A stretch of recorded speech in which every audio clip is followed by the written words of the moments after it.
नमस्कार। आज हम कक्षा 10 के विज्ञान विषय के पाठ नंबर 5 का भाग 2 शुरू करने जा रहे हैं। भाग पहला हम पढ़ चुके हैं। अगला है अव्यवस्थित से व्यवस्थित करना, मेंडलेव की आवर्त सारणी। तो न्यूलैंड नाम का एक वैज्ञानिक था जिसने अष्टक सिद्धांत दिया था।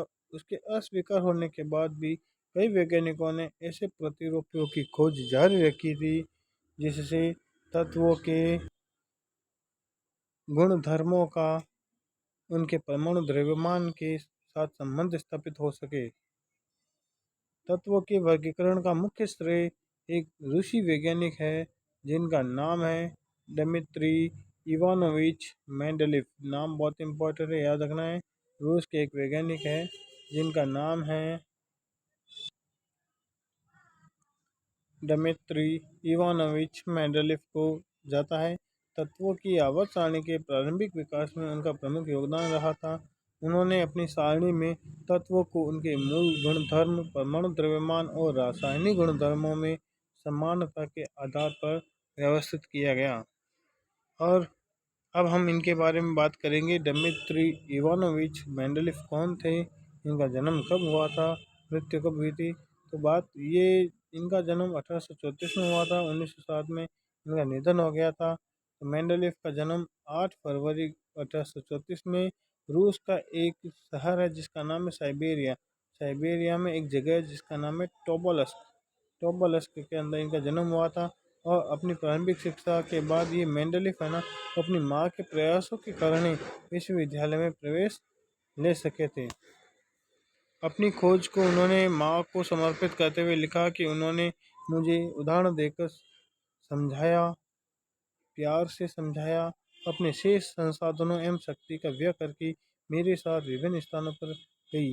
वह जानते थे कि विज्ञान की मदद से बिना हिंसा के लेकिन प्यार और दृढ़ता से अंधविश्वास, असत्य धारणाओं एवं गलतियों को दूर किया जा सकता है। उनके द्वारा प्रस्तावित तत्वों की व्यवस्था को मेंडलीव की आवर्त सारणी कहा जाता है। आवर्त सारणी रसायन में एकमेव सिद्धांत साबित हुआ था। यानी एकमेव का सिद्धांत मतलब है इस सिद्धांत को टक्कर देने वाला कोई दूसरा सिद्धांत नहीं था। इससे नए तत्वों की खोज के लिए भी प्रेरणा मिली। जब मेंडलीव ने अपना कार्य आरंभ किया था तब तक केवल 63 तत्व ही ज्ञात थे। उन्होंने तत्वों के परमाणु द्रव्यमान एवं उनके भौतिक और रासायनिक गुणधर्मों के बीच संबंध भी इनके बीच का संबंध है, इसके बारे में उन्होंने अध्ययन किया था। रासायनिक गुणधर्मों के अंतर्गत मेंडलीव ने तत्वों के ऑक्सीजन, हाइड्रोजन के साथ बनने वाले यौगिकों पर अपना ध्यान केंद्रित किया था। और उन्होंने हाइड्रोजन और ऑक्सीजन और हाइड्रोजन का इसलिए चुनाव क्यों किया था, क्योंकि ये अत्यंत सक्रिय होते हैं। ये किसी भी तत्व के साथ सक्रिय होकर ये यौगिक बना लेते हैं। तत्व से बनने वाले, अब जो तत्व हाइड्रोजन से क्रिया करेगा वो हाइड्राइड बनाएगा, जो ऑक्सीजन से क्रिया करेगा वो ऑक्साइड बनाएगा। तो हाइड्रोक्साइड और ऑक्साइड के सूत्र को तत्वों के वर्गीकरण के लिए मूल गुणधर्म माना गया। फिर उन्होंने 63 कार्ड लिए। कितने कार्ड लिए उन्होंने? 63 कार्ड लिए। और प्रत्येक कार्ड पर अलग अलग तत्वों के गुणधर्मों को उन्होंने लिख लिया। उन्होंने समान गुणधर्म वाले तत्वों को अलग अलग कर दिया था और इन पत्तों को पिन लगाकर दीवार में लटका दिया था। उन्होंने देखा कि अधिकांश तत्वों को आवर्त सारणी में स्थान मिल गया और तथा परमाणु द्रव्यमान के आरोही क्रम में ये तत्व व्यवस्थित भी हो गए थे। ये भी देखा कि समान भौतिक और रासायनिक गुणधर्म वाले विभिन्न तत्व एक निश्चित अंतराल के बाद फिर आ जाते हैं। इसी आधार पर मेंडलीव ने आवर्त सारणी बनाई थी जिसका सिद्धांत है तत्वों के गुणधर्म, उनके परमाणु द्रव्यमान का आवर्त फलन। ये सिद्धांत कहलाता है। तो जिसका सिद्धांत क्या है? तत्वों के गुणधर्म, उनके परमाणु द्रव्यमान का क्या होता है? आवर्त फलन होता है। तो मेंडलीव की जो सारणी है उसका अब देखो, मेंडलीव की आवर्त सारणी में ऐसे खंड भी होते हैं, ऐसे खंड भी होते हैं जिनको ऊर्ध्व स्तंभ कहते हैं, इनको ग्रुप कहा जाता है। और ऐसी जो पंक्ति होती है, ऐसी क्षैतिज, इनको बोलते हैं पीरियड। क्या बोलते हैं इनको? पीरियड। तो ये अंडरलाइन कर लेना, पूछा जा सकता है। मेंडलीफ की आवास सारणी में जो ऊर्ध्व रेखाएं उन्हें क्या कहते हैं? ग्रुप कहते हैं। और जो क्षैतिज पंक्ति होती है उन्हें क्या कहते हैं? उन्हें पीरियड कहते हैं या आवर्त कहते हैं। तो इस प्रकार देखो, तो ये ऊर्ध्व कितने हैं? 6 पंक्तियाँ हैं जिन्हें समूह कहते हैं। और क्षैतिज पंक्तियाँ जो जो ये दिखाई दे रही है, इनको पीरियड और आवर्त बोला जाता है। ये जो है ना, ऐसे इनको बोला जाता है। तो आपके सामने सारणी बनी हुई है, नीचे परमाणु द्रव्यमान लिखा हुआ है, ये अपने को याद रखना है। आगे मेंडलीफ की जो सारणी वो 1872 में एक जर्मनी की एक पत्रिका है उसके अंदर ये प्रकाशित हुई थी। 1872 के अंदर जर्मनी की एक पत्रिका उसमें प्रकाशित हुई थी।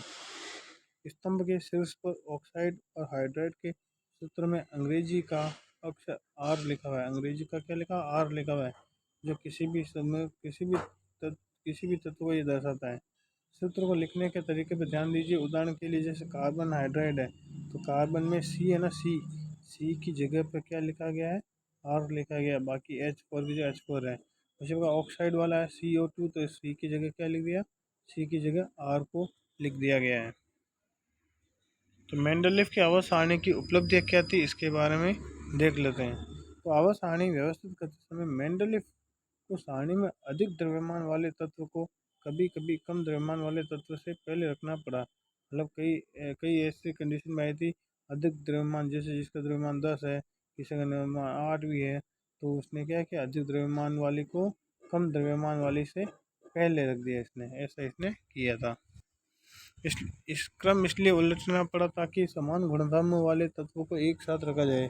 तो उसने ये क्रम क्यों उल्टा था? ताकि है ना, समान गुणधर्म वाले तत्व है वो एक साथ रख दिए जाए। जिस उदाहरण के लिए कोबाल्ट है, जिसका परमाणु द्रव्यमान 58.9 है, और जबकि सारणी में निकेल है, निकेल का परमाणु द्रव्यमान 58.7 है, इससे पहले रखा गया। और सारणी 5.4 को देख करके आप ऐसी ही एक अन्य विसंगति ढूंढ सकते हैं। इसके अतिरिक्त मेंडलीफ ने अपनी आवास सारणी में कुछ रिक्त स्थानों को भी छोड़ दिया था। इन रिक्त स्थानों को दोष के रूप में देखने के बजाय मेंडलीफ ने दृढ़तापूर्वक कुछ ऐसे तत्वों के अस्तित्व का अनुमान किया जो उस समय तक ज्ञात नहीं थे। तो जो मेंडलीफ को मतलब कई तत्व ज्ञात नहीं थे, लेकिन उन्होंने क्या किया? उसके लिए जगह छोड़ दी। इनका नामकरण उन्होंने उसी समूह में इसलिए पहले आने से वाले तत्व के नाम में एका शब्द लगा दिया। क्या कर दिया? एका मतलब एका शब्द है ना, वो संस्कृत का शब्द है, और ये उपसर्ग लगा दिया उन्होंने। जिससे बाद में ज्ञात होने वाले, जैसे स्कैंडियम है, गैलियम है, जर्मेनियम है, ये बाद में पता चला था। इनके गुणधर्म एका एका यानी बोरोन एल्यूमिनियम, एका सिलिकॉन, ऐसे नाम रख दिया था। एका बोरोन, एका एल्यूमिनियम, एका सिलिकॉन के समान थे। मेंडलीफ द्वारा अनुमानित एका एल्यूमिनियम तथा बाद में ज्ञात गैलियम के गुणधर्म को सारणीबद्ध किया गया, सूचीबद्ध किया गया। तो एका एल्यूमिनियम और गैलियम के मतलब गुणधर्म क्या क्या हैं, इनके बारे में दिया गया है। परमाणु द्रव्यमान देखो, इसका 68 है और इसका लगभग 69.7 है। इसका जो सूत्र वो E2O3 है, जबकि इसका Ga2O3 है, लगभग सेम है। क्लोराइड का सूत्र क्या होता है? ECl3 होता है, और इसका भी GaCl3 होता है। ऐसे इस प्रकार इन्होंने समानता बताई है। इससे मेंडलीफ की आवास सारणी की परिशुद्धता तथा उपयोगिता के ठोस प्रमाण भी मिल गए हैं। इसके अलावा मेंडलीफ के अनुमान की असाधारण सफलता के कारण रसायनज्ञों ने उनकी आवास सारणी को न केवल स्वीकार किया, बल्कि उनको इस सिद्धांत की अवधारणा का सृजक भी उन्होंने माना था। क्योंकि इनका जो मेंडलीफ का जो आवास सारणी है वो सबसे बेस्ट मानी गई है। इन्होंने सभी क्वेश्चनों का जवाब अच्छी तरह से दिया था। अब उत्कृष्ट गैसें कौन कौन सी होती है? प्रश्न बन सकता है, उत्कृष्ट गैसें कौन कौन सी होती है? तो हीलियम, नियॉन, आर्गन का पहले भी कई संदर्भ में उल्लेख किया गया है। ये सब उत्कृष्ट गैसें हैं। इन गैसों का पता देर से चला। क्यों चला? क्योंकि अक्रिय होती है, यानी कि ये किसी भी तत्व के साथ क्रिया नहीं करती है। और ये वायुमंडल में इनकी मात्रा है ना, बहुत ही कम है। ध्यान रखना, नाइट्रोजन है वो 78% है, उसके बाद ऑक्सीजन 20 1% है। बाद में जो 0.03% है ना, वो CO2 वगैरह ये होती है। और मेंडलीव के आवास आने की एक विशेषता यह भी थी कि जब इन गैसों का पता चला तब पिछली व्यवस्था को छेड़े बिना ही इन्हें नए समूह में रखा जा सका था। अब मेंडलीव के वर्गीकरण की सीमाएं। तो हाइड्रोजन का इलेक्ट्रॉनिक विन्यास क्षार धातुओं से मिलता है। हाइड्रोजन का जो इलेक्ट्रॉनिक विन्यास है वो किससे मिलता है? क्षार धातुओं से मिलता है। और क्षार धातुओं की भांति हाइड्रोजन भी क्या करता है? हाइड्रोजन भी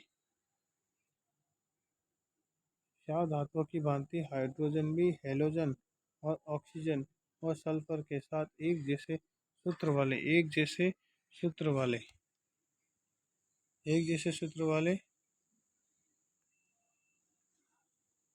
यौगिक बनाती है, जैसा कि उदाहरण में दिखाया गया है। और दूसरी ओर हैलोजन की भांति हाइड्रोजन भी द्विपरमाणु अणु है। हाइड्रोजन क्या है? द्विपरमाणु अणु है के रूप में पाई जाती है और अधातुओं और धातुओं के साथ ये सहसंयोजक यौगिक बनाती है। कैसे यौगिक बनाती है? सहसंयोजक यौगिक बनाती है। अब जैसे हाइड्रोजन के यौगिक है, जैसे HCl है, सोडियम के NaCl है, इसके H2O ये जल का अणु सूत्र है, और ये Na2O है। इस सल्फर के साथ क्या है? H2S बनाता है, ये N2S बनाता है। तो लगभग ये समान माना गया है। अब ये क्रियाकलाप है, क्रियाकलाप 5.1। इसमें क्या करना है अपने को क्षार है ना, क्षार धातुओं और हैलोजन कुल की समानता को ध्यान में रखते हुए हाइड्रोजन को मेंडलीव की आवर्त सारणी में उचित स्थान पर रखना है। हाइड्रोजन को किस समूह और आवर्त में रखना चाहिए, ये अपने को इसमें बताना है। तो निश्चित रूप से जो आवर्त सारणी है ना, उसमें हाइड्रोजन को कोई निश्चित स्थान नहीं दिया गया है, कोई भी निश्चित स्थान नहीं दिया जा सकता है। और ये मेंडलीव की आवर्त सारणी की पहली कमी थी। क्या कमी थी? कि भाई उसने हाइड्रोजन को कोई फिक्स स्थान नहीं दिया आवर्त सारणी के अंदर, और वह अपनी सारणी में हाइड्रोजन को सही स्थान नहीं दे पाए थे। सबसे बड़ी कमी ये थी। मेंडलीव के तत्वों के आवर्त वर्गीकरण तैयार होने के पर्याप्त समय बाद समस्थानिकों को पता चला। समस्थानिक मतलब क्या होता है? कई तत्व ऐसे होते हैं जिनसे मिलते जुलते उनके अपरूप भी होते हैं, वैसे उनको समस्थानिक बोला जाता है। तो हम जानते हैं कि किसी भी तत्व के समस्थानिकों के जो रासायनिक गुणधर्म है ना, वो क्या होते हैं? समान होते हैं, लेकिन उनका जो परमाणु द्रव्यमान क्या होता है? वो अलग अलग होते हैं। तो समस्थानिकों के क्या होते हैं? गुणधर्म समान होते हैं, लेकिन उनका द्रव्यमान अलग अलग होता है। अब ये क्रियाकलाप है 5.2। क्लोरीन के समस्थानिक जैसे Cl35, Cl37, इसके ऊपर अपने को विचार करना है। उनके परमाणु द्रव्यमान भिन्न भिन्न होने के कारण क्या आप उन्हें अलग अलग रखेंगे? तो यह रासायनिक गुणधर्म समान होने के कारण आप दोनों एक ही स्थान पर रखेंगे। इसी प्रकार सभी तत्वों के समस्थानिक मेंडलीव के नियम के लिए एक चुनौती थी। दूसरी ये समस्या थी कि एक तत्व से दूसरे तत्व की ओर आगे बढ़ने पर परमाणु द्रव्यमान है ना, वो नियमित रूप से नहीं बढ़ते थे। कभी बढ़ गए थे, कभी कम होते थे, कभी लगातार बढ़ जाते थे। मतलब एकदम नियमित रूप से नहीं बढ़ते हैं। इसलिए यह अनुमान लगाना भी कठिन हो गया है कि दो तत्वों के बीच कितने तत्व खोजे जा सकते हैं।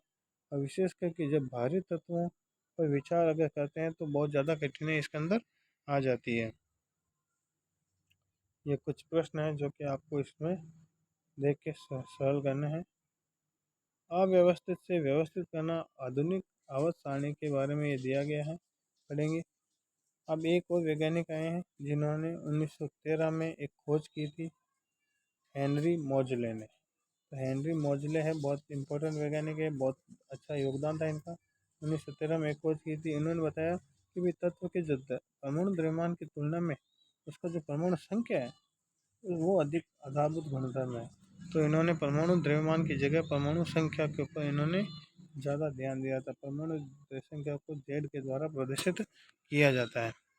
तो तदनुसार मेंडलीव की जो आवर्त सारणी में परिवर्तन किया गया तथा परमाणु संख्या को आधुनिक आवर्त सारणी के आधार के रूप में स्वीकार किया गया। तो इन्होंने जो आवर्त सारणी बनाई थी वो किस रूप में बनाई थी? परमाणु क्रमांक के आधार पर। तो मेंडलीव की आवर्त सारणी में परिवर्तन किया गया, परमाणु संख्या को ही आधुनिक आवर्त सारणी के रूप में स्वीकार किया गया। इस आधुनिक आवर्त नियम को इस प्रकार वर्णित किया जा सकता है। उन्होंने क्या नियम दिया था इसके बाद हम देखते हैं। तत्व के जो गुणधर्म है ना, वो उनकी परमाणु संख्या का आवर्त फलन होते हैं। ये बात कही थी मोजले ने।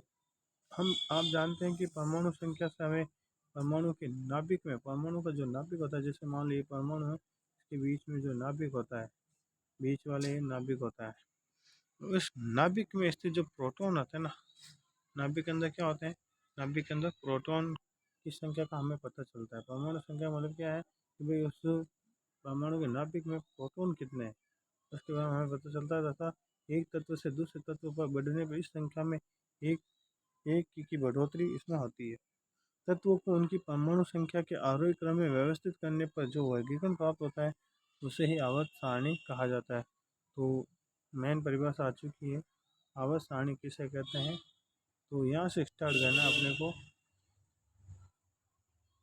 यहाँ से तत्वों को उनकी परमाणु संख्या के आरोही क्रम में व्यवस्थित करने पर जो वर्गीकरण प्राप्त होता है, उसे ही आवर्त सारणी कहा जाता है। तो ये पूरी परिभाषा अपने को याद है, यहाँ से लेकर यहाँ तक।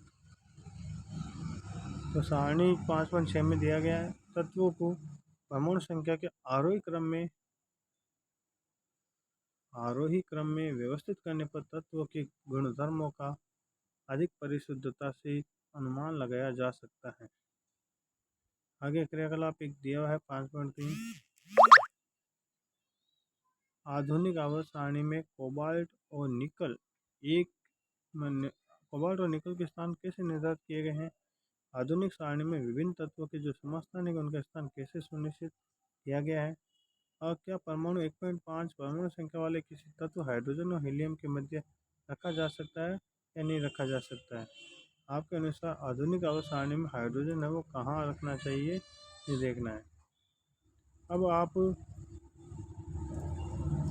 देख सकते हैं कि आधुनिक आवर्त सारणी में मेंडलीव की जो आवर्त सारणी की तीनों कमियों है उनको सुधारा गया है। आवर्त सारणी में तत्वों का स्थान किन किन बातों पर निर्भर करता है, यह जानने के बाद हम हाइड्रोजन की असंगत स्थिति की हम चर्चा करेंगे।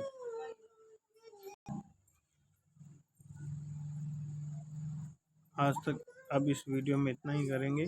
अगला टॉपिक अगले वीडियो के अंदर भाग 3 के अंदर देखेंगे। तब तक के लिए जय हिंद, जय भारत।